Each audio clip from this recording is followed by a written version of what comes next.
Es-tu en train de vivre un éveil spirituel ou pourrait-on dire un éveil à la spiritualité? Dans cet épisode, on va aborder calmement et de façon sérieuse, je dirais même profonde, ce sujet en voyant 7 signes qui prouvent, ou pas, nous allons le voir ensemble, que tu vis un éveil spirituel. Mais avant toute chose, bien évidemment, je te souhaite la bienvenue sur ce podcast. Je m'appelle Nico Pen, je suis auteur et formateur. Mes spécialités sont la connaissance de soi et l'éveil de conscience, éveil au pluriel. Et puisqu'on parle d'éveil de conscience aujourd'hui, donc sur ce podcast connaissance de soi entre psychologie et spiritualité, on va sur le versant de la spiritualité et on va sur le versant de l'éveil de conscience. Alors pour cela, on va parler effectivement pas mal de spiritualité, mais on va également faire un lien avec une discipline de la psychologie à mi-chemin entre psychologie et sociologie, qui est la spirale dynamique. Ça va nous permettre de comprendre certaines choses.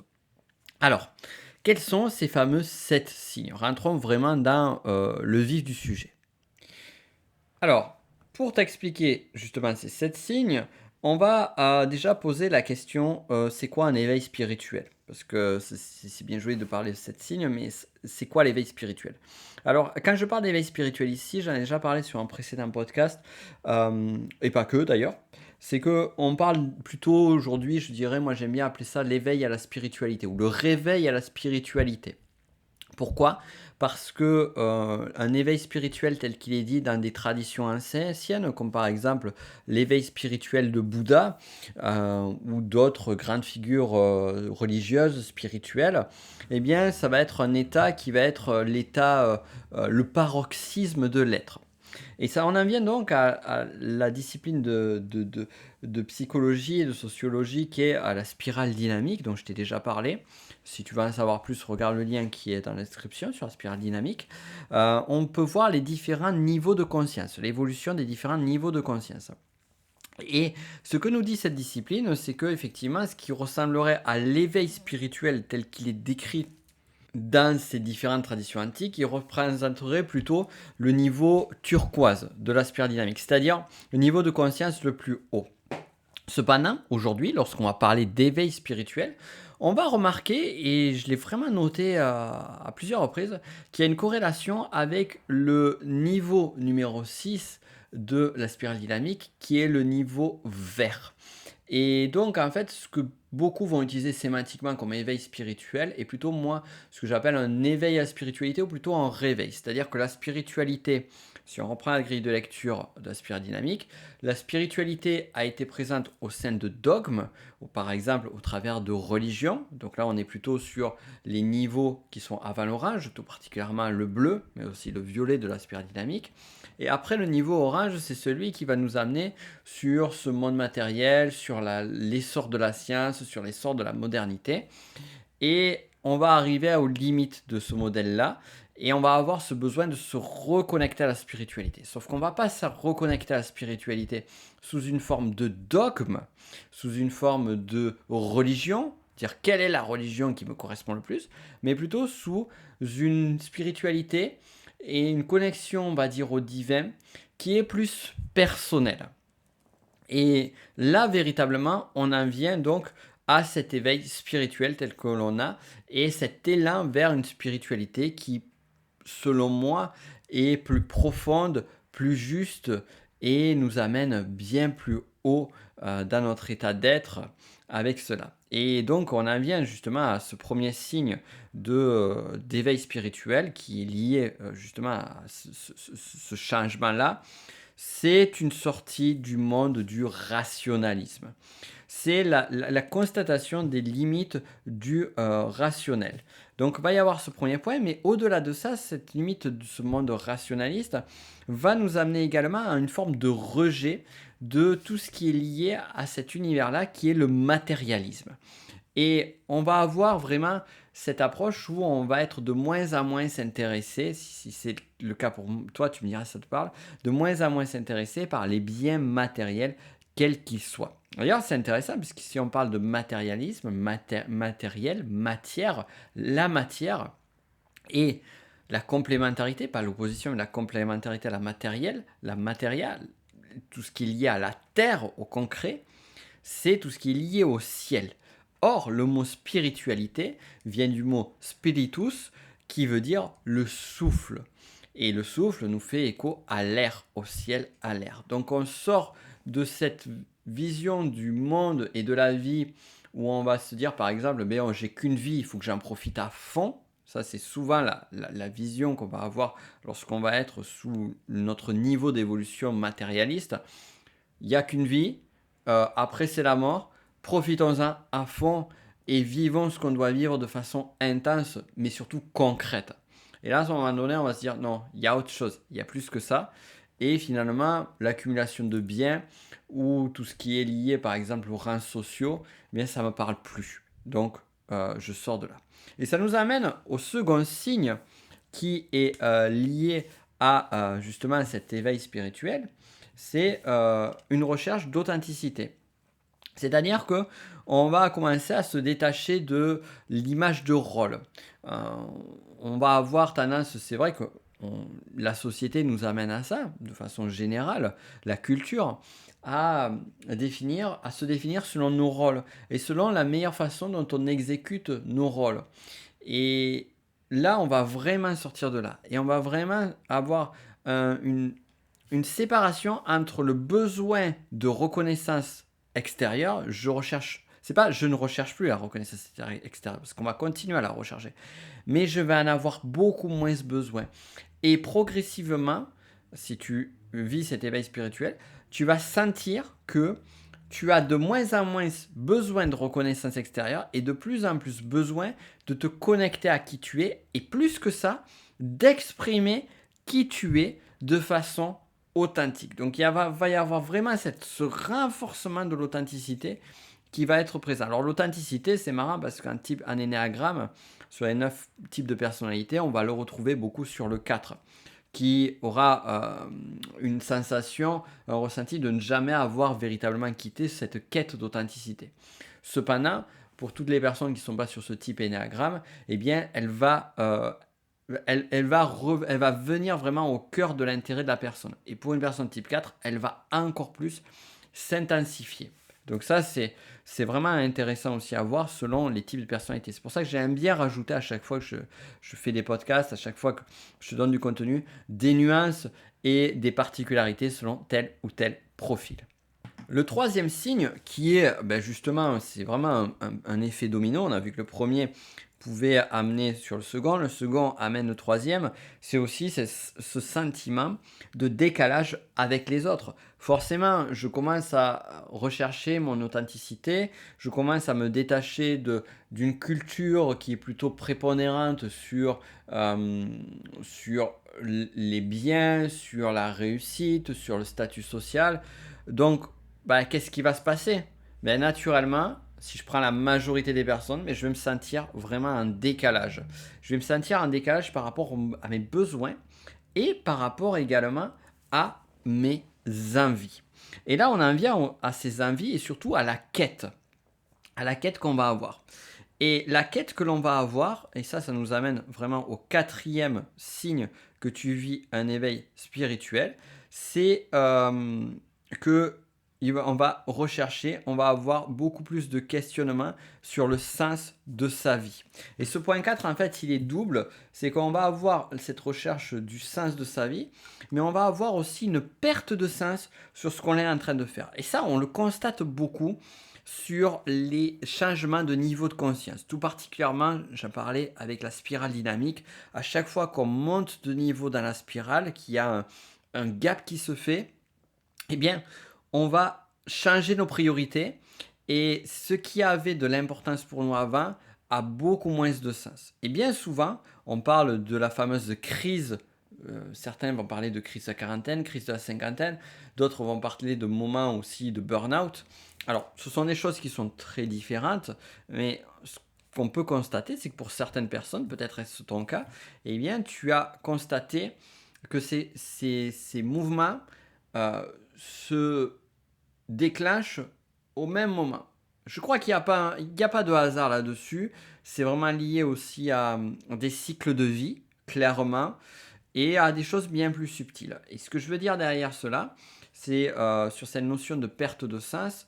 C'est que finalement, tu te rends compte que ton travail il est OK, tu es censé avoir tout ce qu'il faut d'un point de vue concret, matériel, voire même affectif, voire même en termes de reconnaissance, mais c'est plus suffisant pour toi.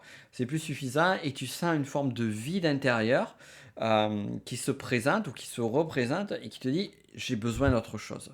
Et c'est là où ce quatrième point, cette perte de sens, va nous amener à un questionnement sur qu'est-ce qui est juste à faire pour moi, qu'est-ce que je dois faire dans ma vie, quel est le bon choix, quel est le choix que je dois suivre, quelle est la mission, ma fameuse mission de vie que je dois réaliser sur cette terre. Et c'est pas pour rien que j'ai écrit un bouquin. Là aussi, je crois que tu trouveras une description, sinon tu trouveras dans toutes les librairies, qui s'appelle Trouver votre mission de vie, sur lequel je t'explique comment trouver cette fameuse mission de vie. Alors là, vraiment, on est dans le stade sur, petite parenthèse ici, on est ici sur un niveau de conscience où on cherche le sens et on cherche notre juste voie. D'ailleurs, c'est là aussi où on va avoir certaines approches qui vont se présenter, qui sont très à la vogue aujourd'hui, comme par exemple l'ikigai pour trouver sa mission de vie.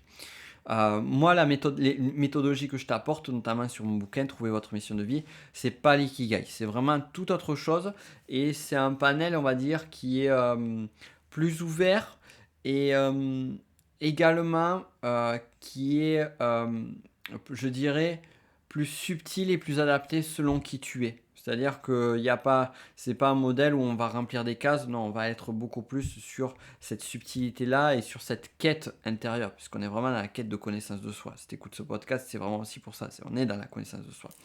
Et la connaissance de soi nous amène à cette quête de sens. Quête de sens et quête de renouveau.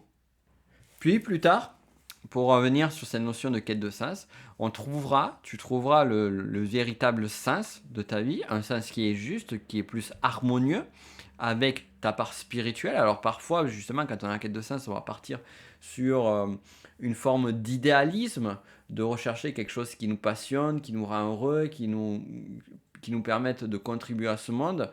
Mais en même temps, parfois, cet idéalisme nous amène à une forme de décalage avec le monde matériel. Et un petit peu plus tard, dans le niveau de conscience supérieur, qui sera celui du niveau jaune en spirale dynamique, eh bien, on va refaire le lien entre la part spirituelle et le désir spirituel et on va dire l'harmonie par rapport à la complexité du monde matériel. Mais ça, c'est vraiment notre sujet. J'en parle dans le lien en description sur Spirale Dynamique et on en parlera également. On en reparlera sur d'autres podcasts. Alors, ensuite, on continue et on en vient au signe numéro 5, qui celui-là est un petit peu différent. On va noter que va se développer en nous une forme de conscience beaucoup plus aiguë, je dirais, beaucoup plus vive de la souffrance du monde. Alors, le monde avec un grand thème, dans le sens où on va avoir une sensibilité sur les souffrances de personnes qui sont différentes de nous. D'ailleurs, c'est très intéressant parce que lorsqu'on va avoir cet éveil de conscience, cet éveil spirituel, tel qu'on pourrait le nommer, eh bien, on va être sensible à des personnes qui auront des cultures, des sensibilités, des états d'être qui seront très très différents de nous. Chose qui n'était pas présente avant, du moins pas à ce point. Et quand j'ai parlé de conscience de la souffrance du monde, c'est le monde également dans le sens où la Terre elle ne va plus être perçue comme finalement une grosse planète qui est constituée d'un noyau et d'une structuration qui s'est fait au fur et à mesure du temps, donc une structuration très scientifique des choses avec des plaques tectoniques, avec les différentes couches de... Ah, je ne sais plus comment ça s'appelle. Tu sais, les différentes couches de, de, de structure. En fait, ben voilà, c'est les différentes couches terrestres. Je détestais ça. Je sais pas si toi tu l'as appris si tu t'en rappelles à l'école, ils nous apprenaient ça à un moment donné en biologie avec voilà la croûte continentale, la croûte océanique, le manteau supérieur, manteau inférieur. Voilà. Donc là, on est vraiment sur une approche très scientifique de la Terre qui est très intéressante avec les plaques tectoniques et tout ça. Quand on aime ça, bon, c'était pas trop mon cas. Euh, et Veuillez m'excuser, mes amis géologues, mais voilà, c'était pas trop mon truc. Euh, et pour revenir à l'idée, c'est la conscience du monde.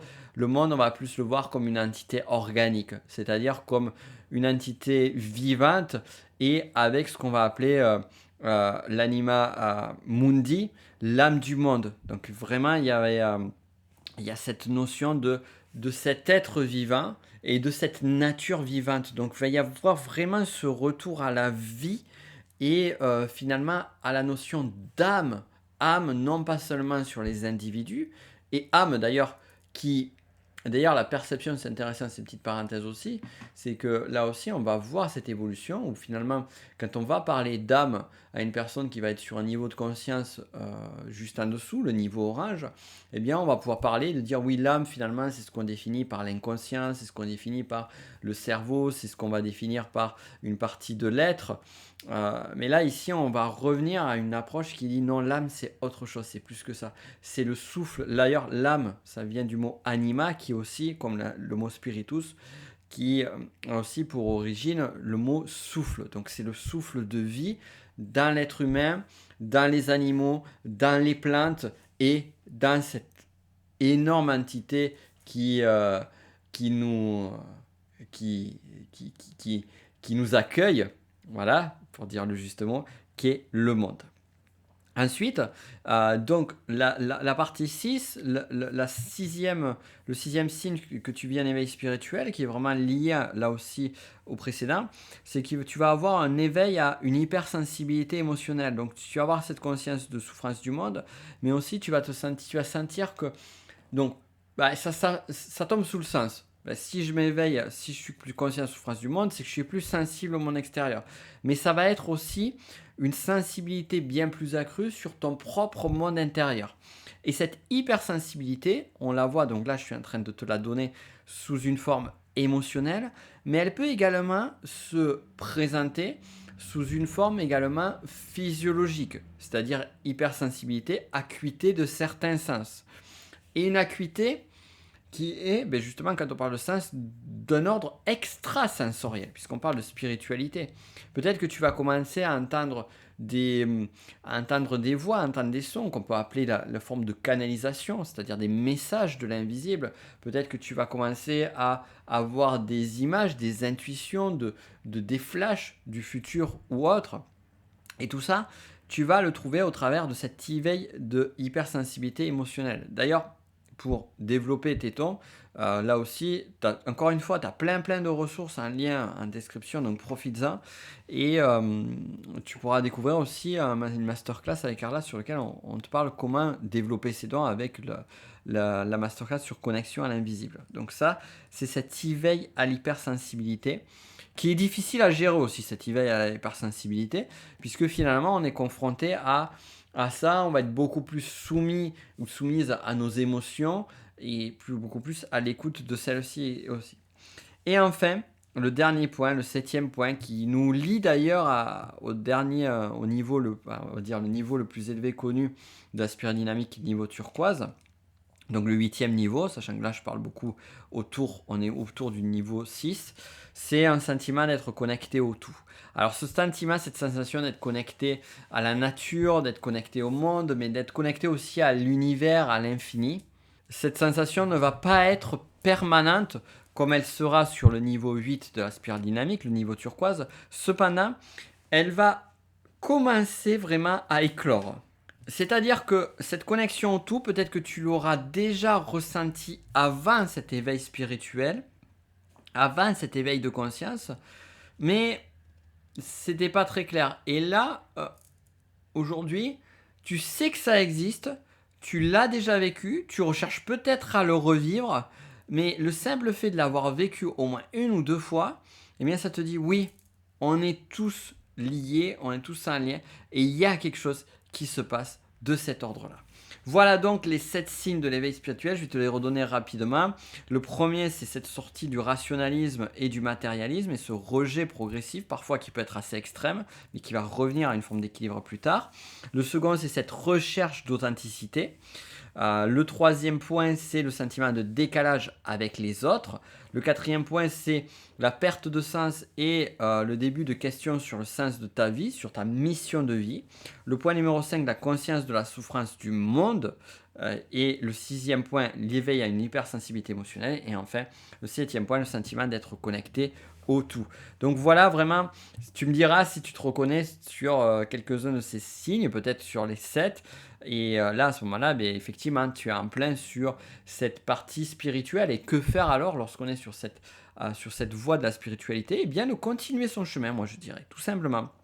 De continuer, d'aller vraiment embrasser cette quête de sens qui est à l'intérieur de soi, qui nous aspire, de chercher sa mission de vie, comme je te l'enseigne notamment sur mon livre, et de développer progressivement cette sensibilité au monde et de développer, pourquoi pas, si tu le souhaites, tes dons, par exemple, d'hypersensibilité, d'acuité extrasensorielle, comme on te l'explique avec Carla sur la masterclass Connexion à l'invisible.